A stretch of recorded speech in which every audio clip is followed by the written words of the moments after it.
This is the Rethink podcast, episode 3.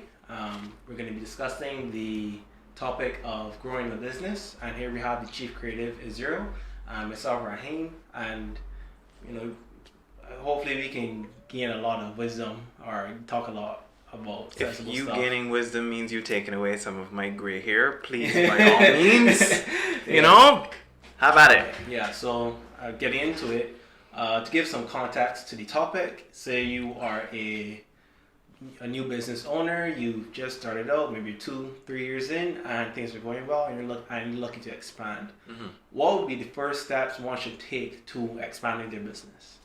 Well, expanding a business can come from multiple different ways. You can expand your business by looking to make more money. You can expand your business by looking to get into different markets. You can expand your business by looking to increase the amount of clients you have or diversify the types of clients you have. Yeah. Or you can expand your business, grow your business by bringing on more people, bringing on more resources, or offering more services. So that's actually two different things: bringing on more people to do maybe the same service that you currently offer, or expanding your product range, product offering. So expanding a business can take several different forms, and not every form is exclusive. You could be looking to get into new markets by offering a new product type. You could be looking to get into new markets by increasing revenue. You could be looking to get into new markets and onboarding new people, maybe people in different markets. So first thing you should consider is what type of expansion are you trying to do? Yeah. How are you trying to expand your business? What is your long-term goal? Expansion without a goal is just doing something, right? Just risking something. It could be very risky, it could be very tricky, and you don't know where you're going. If you don't have a roadmap, if you don't have a plan for where you're going, chances are you're not going to get there. There's this saying where you could shoot for the moon, and if you're a centimeter off on Earth, you could be thousands of miles off by the time you get to the moon. You won't reach the moon. Yeah. So you got to know where you're going, and then what are the incremental steps to get there. So either of those 5 things, which one of them gets me to my goal? Yeah. So you talked about the multiple areas that one has to focus on, or sorry, not focus on. One has to look at in terms of expansion.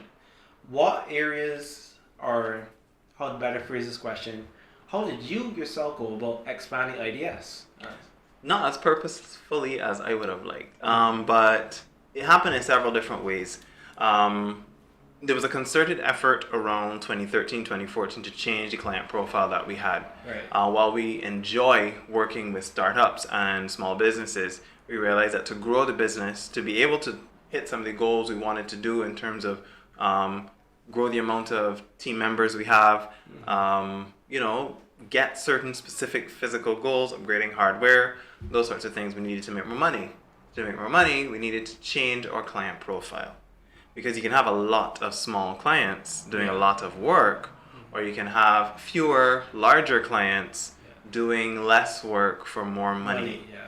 So that's kind of the approach that we started to take, was to change the profile of the client, the type of clients that we have, that we were approaching, we were going after. So it was larger clients that then made room for the smaller clients. Because you make more money at a certain tier, and then you have a little bit more space to handle more of the purposeful smaller clients. So one of the first steps we did was to change our client profile, start looking to onboard larger clients, which meant we had to step up toward that. So we had to do certain things to grow our business, such as make sure our online web presence was there, that we were active on social media, that we were offering rates and pricing and packages that larger clients would find appealing. One of the things that sometimes people don't consider is the fact that, I think we mentioned this in podcast 1, if your rates are too low, larger clients don't look at you. Yeah, it is not going to take you seriously. They're not going to take you seriously. And then getting out there, people do business with who they know. So getting out there and meeting new people, leveraging current client relationships to get to know bigger clients, other people in their network that they may know somebody. So there's not one concrete way to do it, but you have to go down several different paths. So making sure you network appropriately, making sure that you look at the type of client you have. Yeah. If you have clients that you're charging a lower rate, a lot of clients you're charging a lower rate for, will that get you to where you need to be? are the big clients going to see the small work that you're doing? You know, and so you have to kind of look and see. Again, it gets back into the idea of maybe doing conceptual work, making sure that you do the type of work that you want to See. for the type of client you want to attract. Yeah. And that way, that can help you to grow your clientele. And sometimes it only takes one. You know, get out there and get to meetings. Even if you go to meetings and you meet with somebody and they don't access your services, that person might be talking to another friend of theirs at lunch and be like, I met this guy, I met this team, you know, they were really cool, they weren't what we needed at the time, but I think they could be good for you. I think they could be good for your project. Another way is so what happens too sometimes is people look at big clients and try to take on all of the big clients' work. Mm-hmm. Sometimes what you could do, big clients get comfortable with the agencies, creatives that they may work with on a regular basis. What may happen is there may be a specific niche project that they're working on that they may want a fresh face or a fresh approach. And that could be how you get your foot in the door to expand your business and expand your clientele by doing a small project with a big client. Mm-hmm. That way they'll pay more for the small project, one, and two, you become known in that space. Right, you get introduced to the type of client that you want. And that could be an interesting way to stick your foot in the door by not assuming all of the risk of managing all of that client's portfolio. Rather, you're just dealing with a small project, you know, and big clients may be more amenable to working with a smaller firm on those smaller niche projects rather than at first trying to jump and take on your entire portfolio. Yeah. So you, I would say the questions we've talked about so far are more geared towards a service-based industry. But like say, for instance, you were a product-based industry or you're a product-based business. Like for example, can we mention one of our clients? We can mention one of our clients. I don't know. We probably shouldn't mention the client's name without their permission. Right. Don't mention client names in video without permission. Yeah. Okay. Right. So take for instance, like our IDS's own project, like a native, or like one of our clients. Cats out the bag. Yeah. Native candles. Like, how would you approach expansion the same way that Native Candles did, or you might want to do expansion with your own project? Right, with a product base. So product base is different. Expanding in a product, you have to know what your capacity is to produce the product. Right. In terms of not just your distribution channel down the distribution chain, but in terms of your inputs up the distribution chain, like before it gets to you. Yeah. How readily available are your raw materials or the things that are going into your production?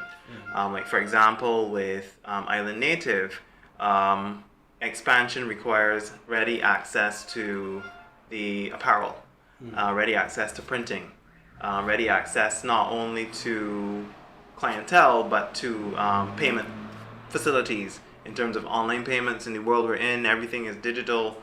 Having the capacity to be able to handle that and being able to fulfill orders at capacity.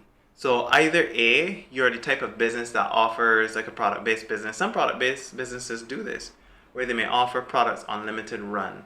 So you will say, I am producing 100 of this widget. Oh yeah. And when 100 of this widget has sold, 100 of this widget has sold. Yeah. Or this is my August run, pre-order, and you will get your widget. And I'm only producing 100 for August. That way you can, let's say if you were producing 50 before, you might up to 75. And you can scale up in a controlled way.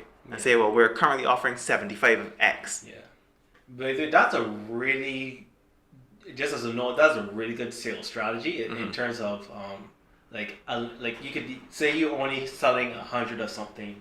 You can offer that as saying this is a limited edition or limited for this season or something like that, which definitely is a decent marketing scheme. Well, a decent sales strategy and marketing scheme for a product-based business to undertake. Yeah, because it'll drive sales. People like uniqueness. People like feeling like they're part of a small club. Yeah. You know, and if you say, well, this item is for this is the 2021 or 2022 version of this item, and this will only be available for the first 3 months in 2022. Get yours now, and it's gone forever. Yeah. Then people are gonna be like, I gotta get this. Those who are interested, and it drives sales.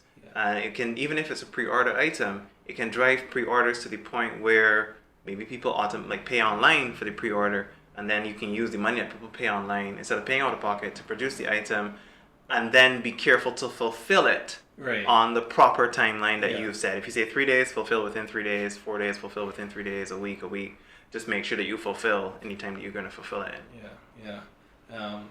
I know there's a company that I follow that does that sales strategy quite often, and it's like in terms of it's called Hinder Thieves, Esports, or we'll cut that out. We can't mention it? No, we don't have the permission to mention it. Oh shoot! All right, we'll cut that out. Yeah. Okay. Well, can I just be ambiguous with it? There's a company you follow, you can be ambiguous. Right. There's a company I follow that uses that marketing strategy a lot, and I think is a very good strategy to analyze and implement in different ways too. It doesn't always have to be these.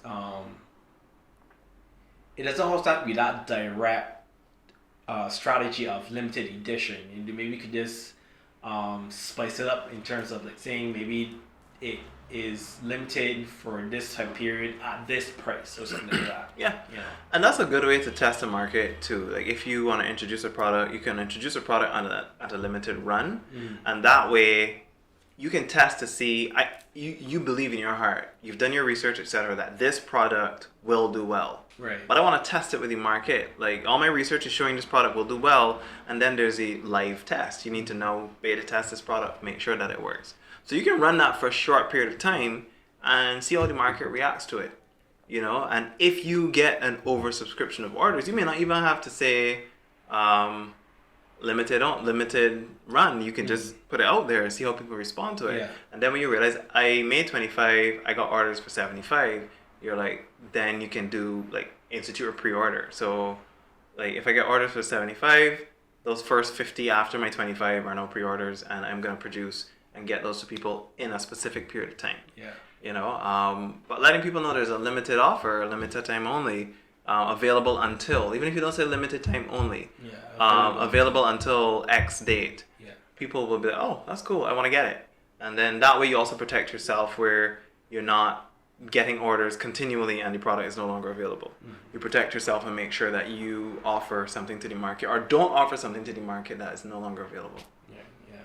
And with all things, dude, when you say you're testing out a new product or something like that, there comes a risk. There comes a risk with everything, especially an expansion. So, you made a point earlier about there being a risk to expanding. Can you elaborate on that? What types of risks, or what are the typical risks that come with expanding a business? Well, with every business there's risk.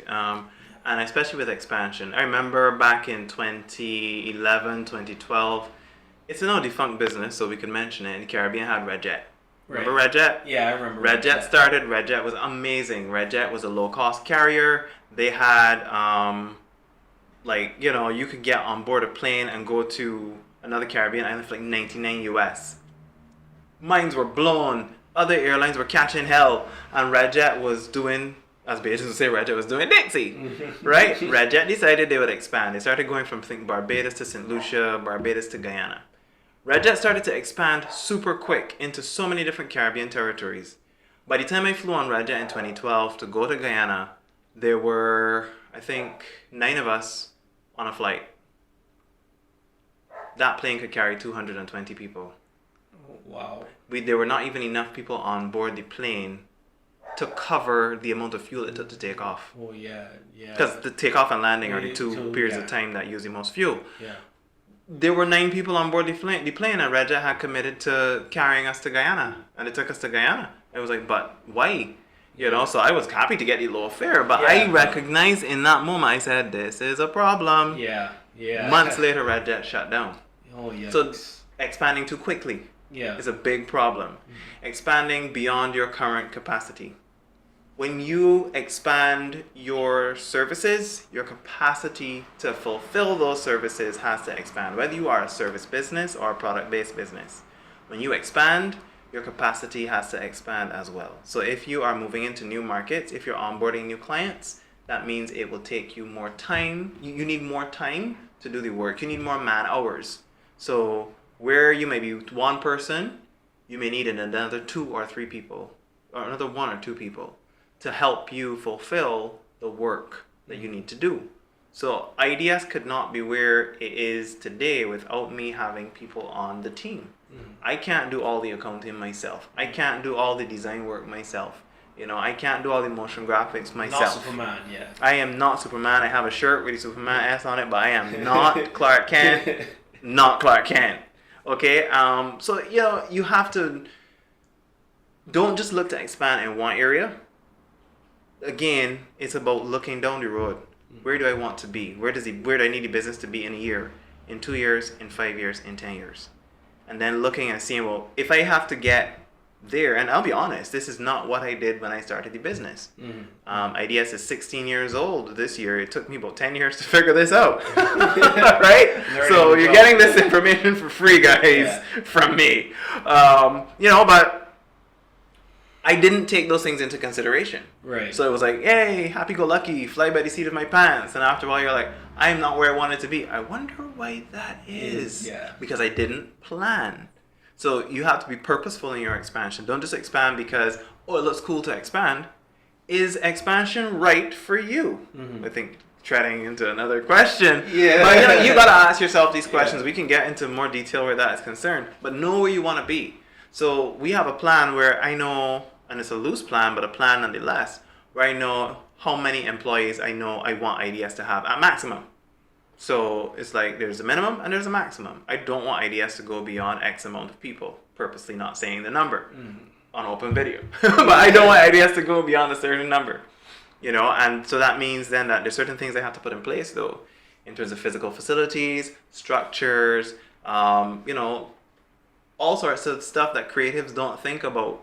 The nitty-gritties and backgrounds of running a business, the administrative side of things.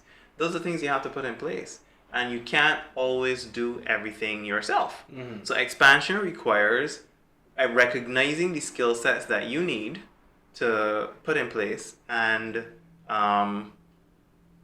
bringing those skill sets on, because you run the risk of not being able to fulfill your requirements that you need. So let's say you expand to take on a massive project where you're rebranding a super large conglomerate, but it's just you.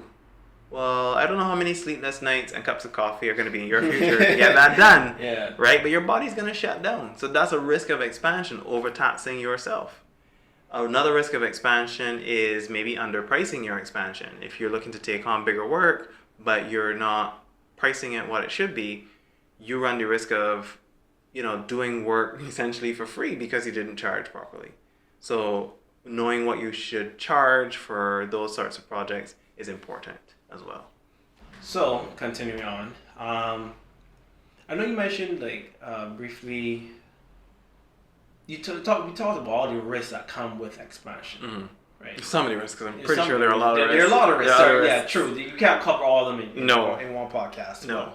But, it does bring up the point about analyzing your business. So you have to plan ahead when it comes to expansion, right? So it's like, is there ever a point in that planning phase for that you come to the conclusion of, is it necessary for my business to expand? You mean should my business expand at all? Yeah, is expansion right for me? Yeah, is it ever a necessity for all businesses to expand, or is it ever situations where a business shouldn't expand? For instance, just to illustrate the point, Chefette. We don't see Chefette as, even though it's a very highly successful fast food restaurant, we don't see Chefette in any of the other Caribbean islands. Why is that? What's the thinking behind all of that? Well, partially the thinking is they've monopolized the Barbadian market. Like what they produce as a roti for Barbados would never really fly in Trinidad. Roti is the skin is thing. Like separate to the curry. You do the curry and the skin, you break up the skin and you eat that. You don't eat a roti as a wrapped entity in like Guyana and in Trinidad. So it's a totally different experience. So, but they've cornered the Barbadian market. They know what Barbadians like, and they produce a product that sells to Bajans. So much so that Bajans in the diaspora will probably be, we want to Shafat, we want to Shafat, but then will it do well over there? So that's a good example of they expand, they do micro expansion, they expand within their market, but they also know their boundaries. So as a business, knowing your boundaries is very, very important. People have asked, oh, y'all should get into printing, y'all should get into printing. Printing is a totally different discipline. Game, yeah. Printing, running a printery is a full operation. There's no, I can do print on the side. Some people do print and then do graphics on the side. Whichever one is on the side suffers, right?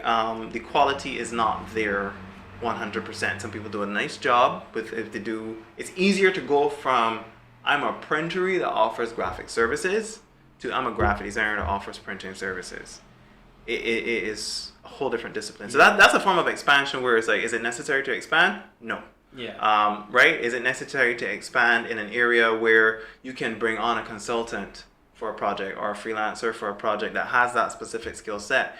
You may not have the structure to onboard that person as a permanent employee, nor may you have the need. You may have a big project, but the big project is a short-term project, a 3-month, 6-month project, and it is more financially beneficial for you to bring on a freelancer for the lifetime of that project. So you temporarily expand, but you don't fully expand, right? So you're bringing on a freelancer for a shorter period of time and having them do that rather than expand fully.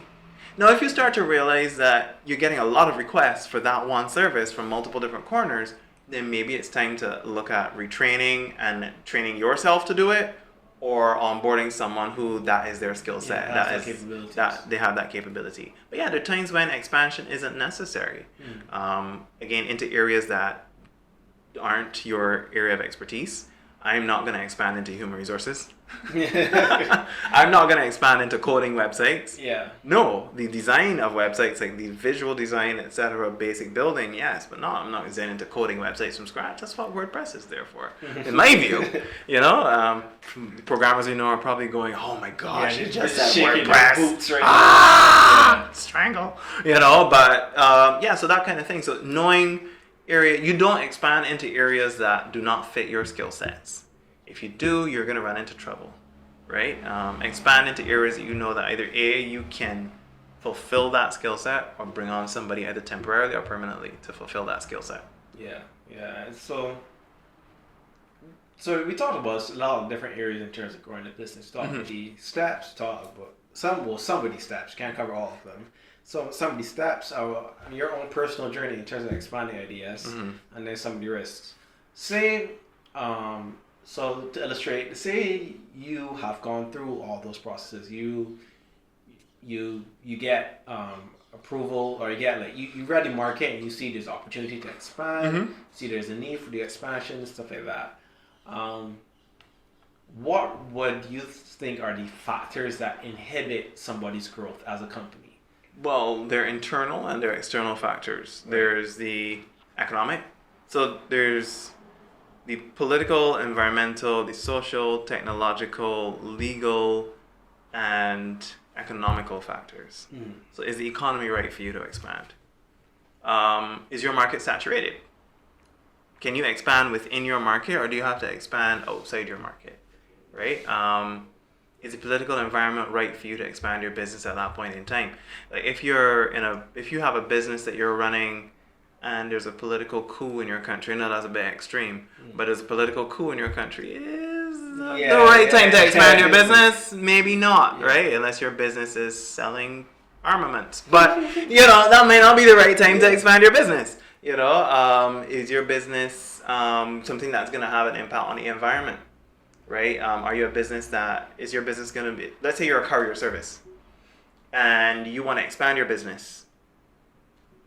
With the carbon footprint of your business, will expanding your business increase its carbon footprint?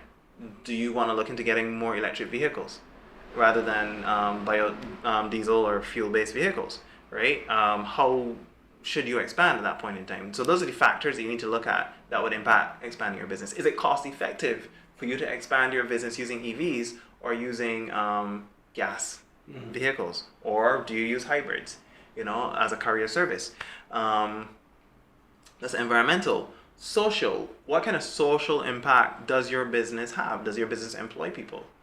Is your business something that can negatively impact the social harmony and the social environment around you? You know, what technologies are available for you to expand your business? Is your business in a market where the technologies are not readily available to expand your business?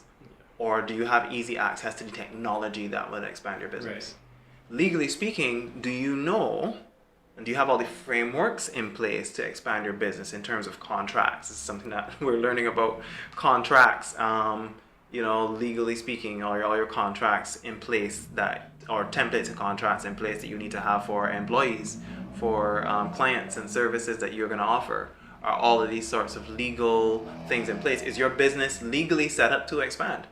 You know, are you like in Barbados, are you like a registered trading name? Or are you an incorporated entity that can take on the legal risk, like that your business can stand apart from you as a separate legal entity? Mm-hmm. So that's the legal side of things, you know, and the economic side of things, like what's the fiscal impact of expanding? Is your economy in a downturn? Is your country in a recession? Some businesses are ripe for expansion in recession. Like recessions are like, yes, let me expand. For example, if you are in real estate, you may be in a recession, the economy may be tanking and people are selling their homes for like low rates. Yeah. You can easily, if you time yourself correctly, you can buy up homes that are being sold at a low rate, either flip them and rent them or sell them at reasonable rates. Like you can rent homes to people who buy up those homes and rent them to people who may not have the income to buy, but can rent. Right, yeah. So then you start to create a market for yourself now. So all these are different things you have to consider when you are looking to expand, the parameters that can influence whether you expand or not. Internal and external factors that can influence whether you expand or not. Okay, there's a lot to digest there. There's a lot. Yeah, there's a lot to digest. Because I know we first started like looking at what is expansion for your business in terms of, do you expand by increasing product offerings? The battery's dead. Do you expand by increasing product offerings? Do you expand by looking at larger clients? Do you expand by looking to make more money? Yeah. Do you expand by bringing on more staff? You know, what are the ways in which you expand your business? Because there's several different ways you can expand your business. And we often think of, to expand my business, I have to bring on more people. Yeah, because I'm not going to lie to you, that was my initial thought process when thinking about expansion. Because my angle is like, when I'm looking at it from I guess more a company side or a social side, is like, when I think of expansion, I think of a company that's established that needs new clients, new employees to bring fresh new perspectives. Because you yourself told me that about in a conversation we had off podcast about those do happen. We don't just only talk on camera. We also talk in person. Yeah. Where you say, as a company, are you bringing in are you bringing younger people that have different perspective and stuff like that? So I'm not like, that was my first impression when it comes to expansion. Right? But yeah, I guess there's a lot more that goes to it. Oh yeah. Because you might find that in changing your client profile, you may need to bring on younger people or older people. Because you may be a young, and this is a really interesting perspective, you may be a young person in business trying to reach an older demographic or bigger, more established companies. Yeah. You may need to bring on somebody who's older than you, has more experience, either as a mentor, an advisor, or you hire someone who's older than you that has that experience to reach those older, more established companies. Because you may not be speaking the right language. So that's another aspect of expansion. Be sure you're speaking the right language for the people you need to reach. You know, if you're not speaking the right language, then that's a problem. And speaking the right language means knowing your market. So expansion, you just gotta open your eyes and look up and look out and see what's the lay of the land that you're working with. Yeah. So, I mean, as I said, we covered a lot, and we covered a lot of ground. We expanded into a lot of ground. To a world where no man has gone before, or something like that. That's right. Yeah. But anyway, so I think to summarize everything that we kind of talked about, we talked about, first thing when it comes to your first steps you should take when expanding. Look at what type of expansion you're going into, right? Whether it's personnel or product based, or client based expansion. Size of clients As well, right? And also, I think to take from your personal experience, plan ahead. Plan ahead. Yeah, plan ahead. Hey, right? I tell you, plan ahead. Thirdly, consider the risks, because there are always risks. There are always risks. Right, and can also in attachment to consider the risk, consider what are the typical things that hinder a business. And as you pointed out, a lot about impact. Like what impact does your company have when it comes to expanding? Correct. So these are all things to consider and all things to think about when growing a business. Yeah. So, but that comes down to the end of our podcast. I mean, growing a business is exciting, right? It is nerve-wracking. It is hair-raising. Probably 2/3 of the gray hairs I have come from managing and running a business and feeling like crap. Am I doing it right? Yeah. But it's exciting and it is good. But just have the resources to do what you need to do. And remember, in growing a business, you do not have to do it alone. You don't have to do everything yourself. Right. Rely on the people who have the necessary skill sets to help you where you need those holes filled. If you need HR, talk to an HR consultant. So do you need financial services? You talk to an accountant. You don't have to do those things yourself. And they don't have to be somebody you bring on staff. It can be somebody you bring in as a consultant temporarily. You trade services, you do their artwork, and they do your books, and you trade at least part of the service or barter piece of the service, and you pay you part, and you pay them part, something like that. So expansion is all about having the right resources, understanding where you're going, having that plan to go down the road, and understanding the different ways in which your business can expand. Yeah, right. So that wraps up our topic for today. If you guys have any questions for us, please leave them in the comments, and so that we can answer them in the next podcast. And like, comment, subscribe. Tell us what you want to see. Yeah, we may not be able to give it to you. Yeah. What topics you would like us to cover in the future? And, just have fun with the information that we're giving you. And put it to work. Yeah, put it to use, right? So that's all. You guys have a good evening or a good night or wherever you are. And enjoy your life. Enjoy your life. All right, take care. All right.